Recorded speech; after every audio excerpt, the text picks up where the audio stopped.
भाग्यशाली नीलम्मा। पर्वतापुरम गांव में रहने वाली नीलम्मा बड़ी भोली भाली थी। उसका विवाह मलन्ना से हुआ।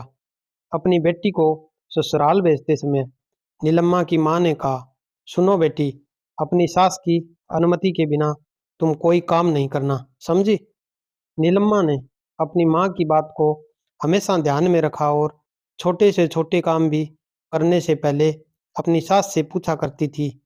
जैसे आज मैं कौन सी सब्जी पकाऊं? क्या मैं लाल रंग की साड़ी पहनूं या नहीं? क्या मैं कंघी करूं? धीरे धीरे ऐसे पूछना नीलम्मा की आदत बन गई। कुछ समय के बाद नीलम्मा की सास की मृत्यु बुढ़ापे के कारण हो गई। अब नीलम्मा को सलाह देने वाला कोई नहीं रहा।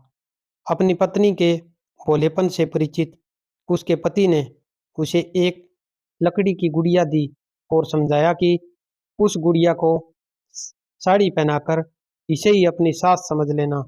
भोली भाली नीलम्मा ने अपनी पति की बात गांठ बांध ली। रोज काम करने से पहले गुड़िया के सामने खड़ी होकर अनुमति मांगती। अपना काम अपने ढंग से करती नीलम्मा सोचती थी कि सास ने ऐसे करने के लिए हाँ कह दिया है। एक दिन पति पत्नी पास वाले गांव में हाट देखने गए। नीलम्मा अपने साथ गुड़िया भी लेकर गई। उन्होंने हाट में कई चीजें खरीदी, 5 लड्डू भी खरीदे। सामान खरीदने के बाद वे दोनों वहां से निकले ताकि सूर्यास्त होने से पहले घर पहुंच सके। वे पैदल जा रहे थे। दोनों गांवों के बीच एक छोटा सा जंगल पड़ता था। अचानक वर्षा आरंभ हो गई। जंगल के बीच रास्ते में ही घना अंधकार छा गया और आगे बढ़ना खतरनाक था। इसलिए पति पत्नी ने सोचा कि वे आज रात जंगल में ही रह जाएंगे। मलन्ना और नीलम्मा दोनों एक पेड़ पर विश्राम करने चढ़ गए। मलन्ना ने अपनी पत्नी से कुछ खाने के लिए मांगा। उसे बहुत भूख लग रही थी।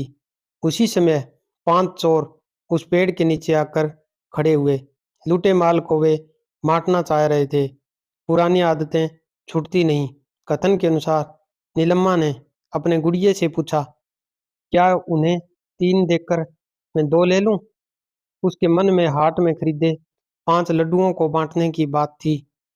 वहां जोरदार वर्षा हो रही थी और चारों ओर घना अंधकार छा गया था। चोरों ने नीलम्मा की आवाज सुनी। चोरों ने सोचा कि पेड़ पर 2 भूत बैठे हैं जो हमें बांटकर खाने की बात कह रहे हैं। सुनते ही उन्हें बहुत डर लगा और कांपने लगे। लूट के माल को वहीं छोड़कर अपनी जान बचाने के लिए वहां से भाग निकले। अगले दिन मलन्ना और नीलम्मा ने पेड़ के नीचे मिले पूरे माल को राजा के पहरेदारों को सौंप दिया।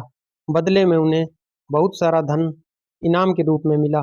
मैं आशा करता हूँ मेरी वीडियो आपको पसंद आई होगी।